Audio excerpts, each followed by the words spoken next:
The importance of sociological research or the research area in the fields of social sciences is very broad, and one has got to understand this area in order to excel, in order to develop dexterity in this field.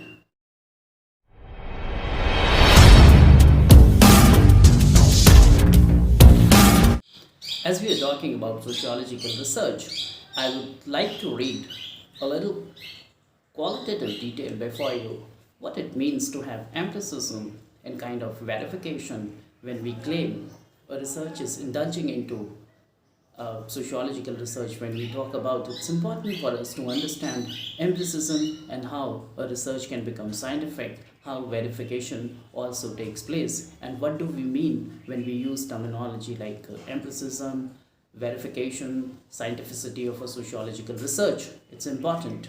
Let me just read out. Sociological research pertains to empirical body it's talking about, or scientific investigation through gathering empirically verifiable facts. Verification implies that others can check the accuracy of the results of a research.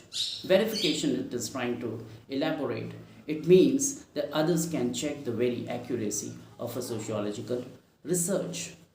And scientific research method entails collection of empirical facts. It does not mean that any collection of facts is science. Any collection, facts and figures, would not make into a science, would not contribute a body of knowledge as a scientific knowledge. In order to arrive at a meaningful understanding of social world, facts need to be gathered in a particular fashion and analyzed in a manner that we can also find their relationships with other facts. So these are some of the important, I would say, concepts and kind of perspectives. Empiricism at the same time, then verification, and then, as we say, scientificity or scientific methods indulging into social science. In the fields of social sciences, what do we mean? It's important for a social researcher and for a person who wants to elaborate and elucidate a kind of social phenomena or social happening or event, whatever it is. So the research has to undergo some kind of process, and some kind of scientific method is required in order to make it scientific, in order to make it verifiable, in order to make it more interpretive. That empiricism has to be addressed and understood in a very candid way and categorical manner. So that is just, I just wanted to elaborate. At the same time, down the road, I'll be talking to you about the about the types of research, what a basic kind of research we must know, the different typology and what it is when we say. I would just brief you up on kind of basic research, like basic and fundamental or applied research is there. You've got descriptive and analytical research, empirical, exploratory research, quantitative research is there, qualitative research is there, explanatory, which is also known as casual research, and then longitudinal research, experimental research, evaluative research, participatory action research.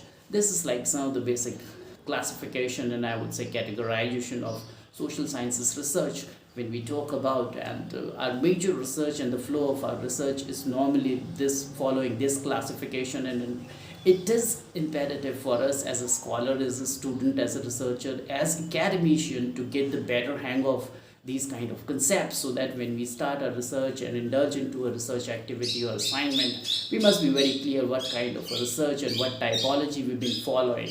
That's important for us. Thanks a lot listening, watching. You are watching Reso, and this is once again Dr. Surinder Kumar.